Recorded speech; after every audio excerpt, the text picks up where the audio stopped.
वन्देऽहं श्रीगुरुच्युतपदकमलं श्रीगुरुवैष्णवाश्च श्रीरूपं साग्रजातं सहगणरघुनाथनितं तं सजीवं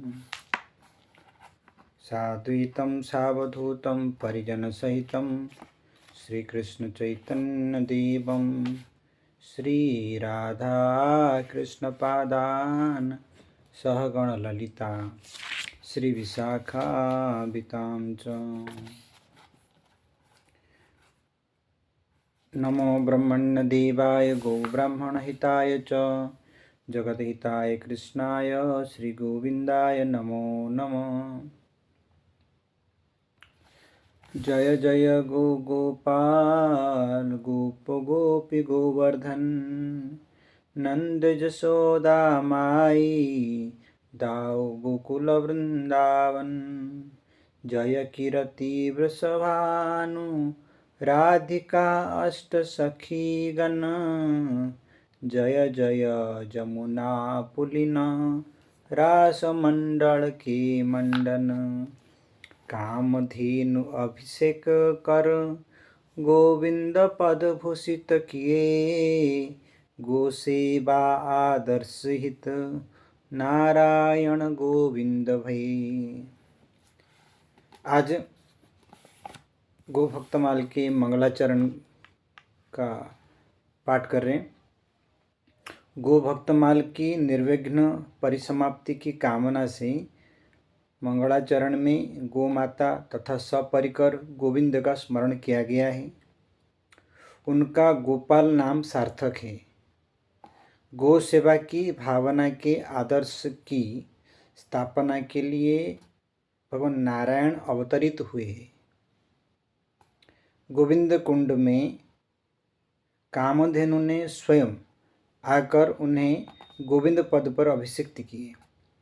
गोपुष्टि गोवर्धन पूजा यज्ञ से रुष्ट होकर इंद्र ने संपूर्ण गोकुल के गोधन विनाश का संकल्प किया। इंद्रदेव की आज्ञा से प्रलयकालीन मेघों ने भीषण वर्षा की।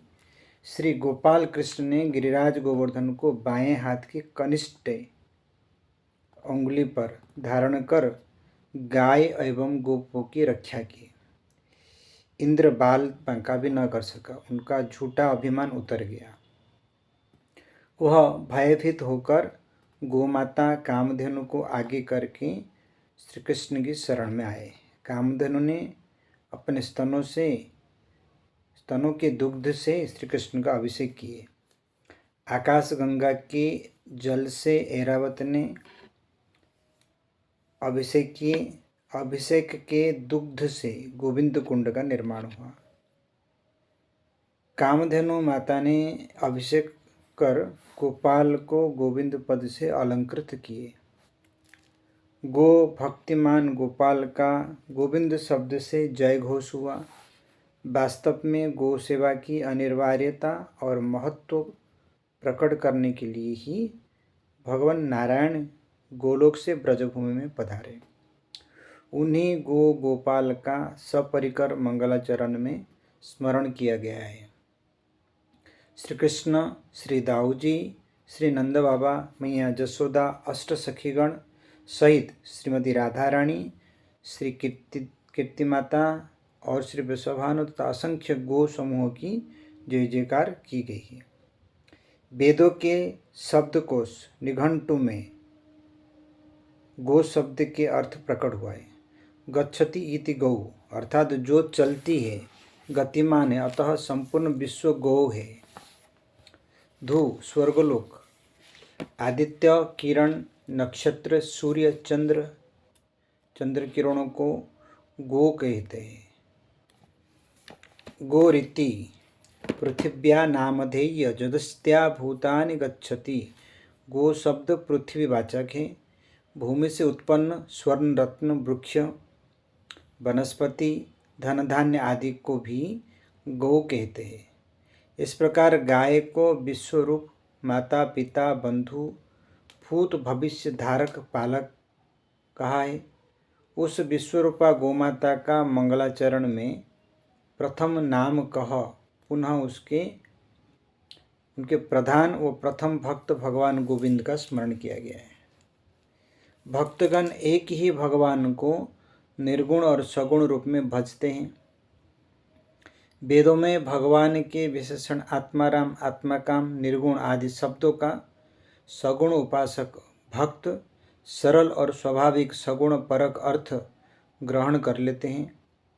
स्कंद पुराण के भागवत महात्म्य में इस प्रकार के बहुत से शब्दों की सगुण साकार परक व्याख्या की गई है।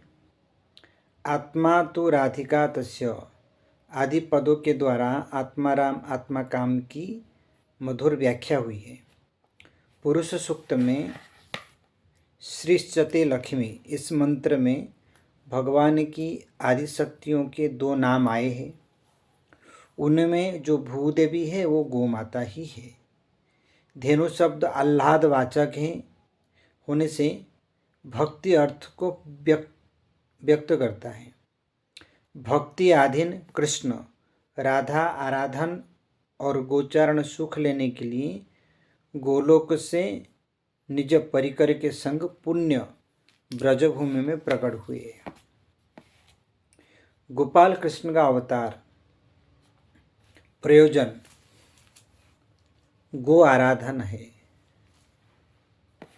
यद्यपि भगवान का अवतार मथुरा में कंस कारागार में हुआ है, पर भगवान ने माता देवकी तथा पिता वसुदेव को प्रेरित कर गोकुल गमन किया।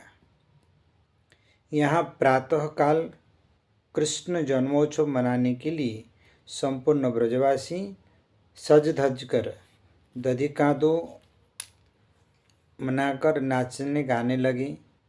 बालकृष्ण गायों को दर्शन कर अति प्रसन्न होते हैं। वे अपने घुटनों के बल चलकर गोष्ठ में पहुंच जाते हैं। गोमय और गोमूत्र से पंकाभिषेक करने लगते हैं। हाथ पकड़ पकड़ कर छप छप कर पंख में लौटने लगते हैं।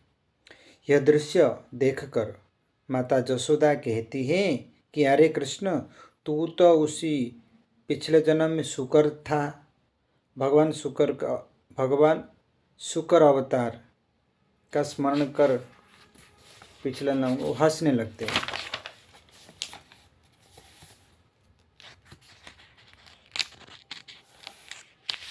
अभी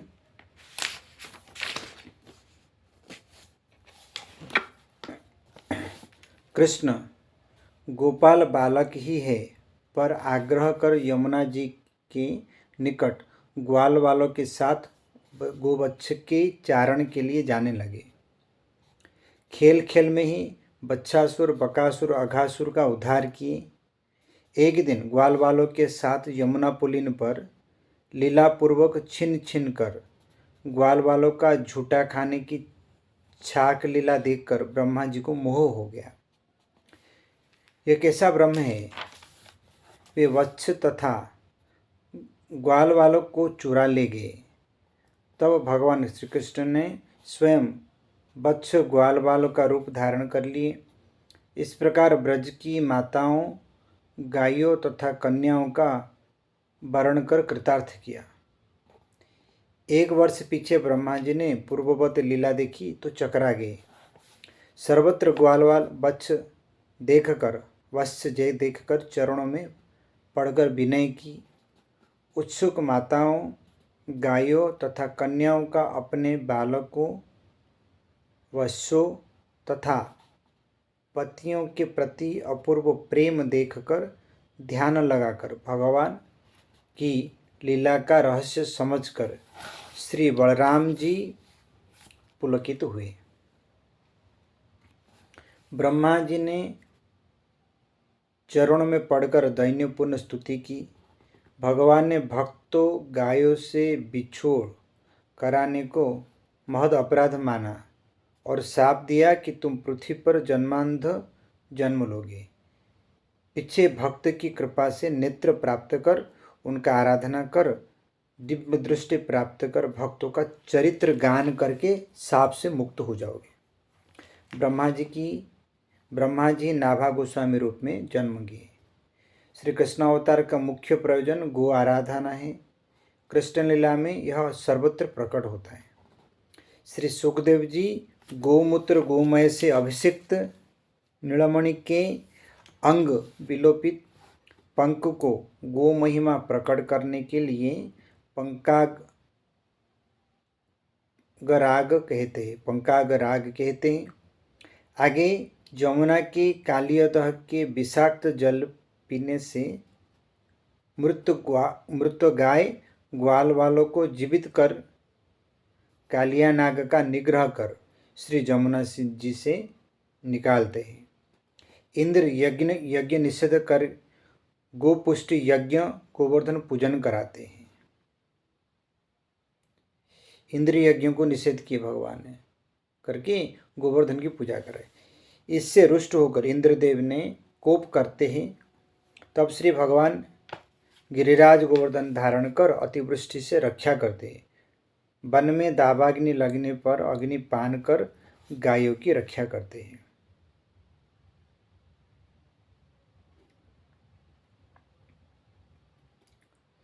ग्वाल वाल संग रसरास बाल के लीला पाछे महारास भागवत प्राण गाय है।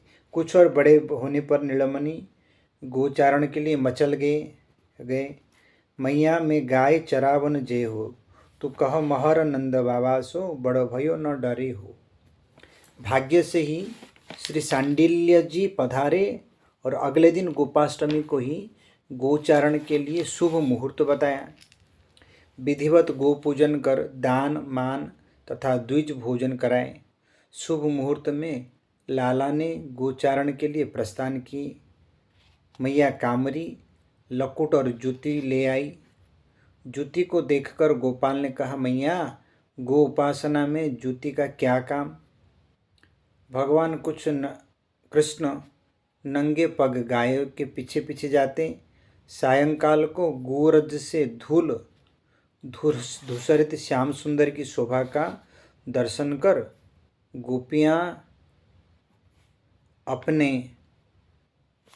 नेत्रों का फल प्राप्त करते हैं। भगवान कृष्ण वन में जाकर गायों का श्रृंगार करते। ग्वाल वाल कृष्ण का श्रृंगार कर नटवर नागर बनाते। अनेक प्रकार के खेलों को खेलते। उनकी यह सरस बाल क्रीड़ा रसराज के समान ही अलौकिक है। शरद पूर्णिमा को भगवान ने रासलीला कर गोपियों को कृतार्थ किया। रास पंचाध्याय श्रीमद्भागवत के पंच प्राण हैं। गोपिन के प्रेम में पगे कृष्ण वृंदावन छोड़कर एक क्षण भी नहीं जाते। प्रेमियों का स्वभाव होता है कि वे बिना प्रेमास्पद के एक क्षण भी नहीं रह सकते। गोपियों के तन मन हृदय में श्री कृष्ण ऐसे बसे हैं कि उन्हें व्याकुल देखकर कृष्ण तुरंत प्रकट होकर आश्वासन देने लगते हैं। इसलिए ब्रजगोपियों का विरहाभास मात्र है। विरह अवस्था में जो प्रेमी के प्रति प्रेम का प्रवाह उमड़ता है उसका एक अलग अनुपम सुख होता है। मिलन प्रेम का अवसान है।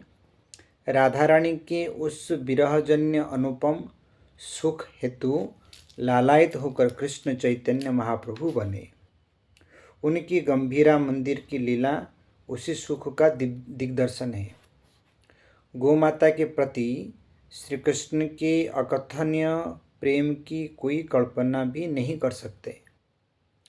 उनकी समस्या लीलाओं में गो और गो भक्तों को सुखी करने की अभिलाषा समाई रहती है। अतः बिना गो माता से प्रेम किए श्री कृष्ण प्रेम की कल्पना भी नहीं की जा सकती।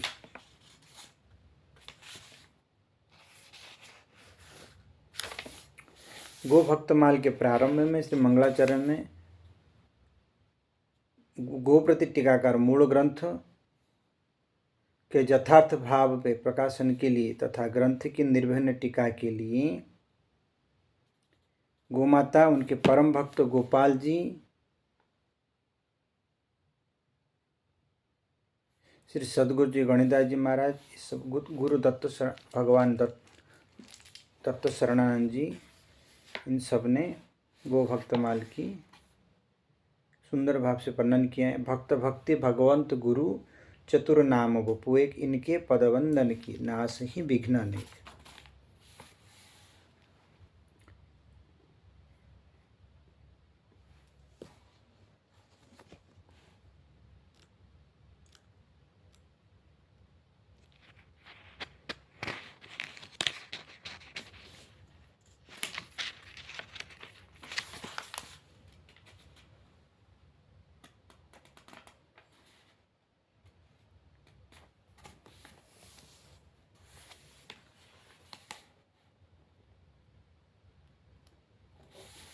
चार जुगन के भक्त जो, तिनके पग की धूरी, सर्वस्व सिर धर राखी हो, मेरी जीवन मूरी। भक्तमाल के चरित्र का मंगलाचरण आज पूर्ण हुआ। आगामी चरित्र फिर बाद में उसके उपरांत अध्ययन करेंगे। जय जय श्री सीताराम, जय जय श्री राधेश्याम, जय गो माता, जय गोपाल।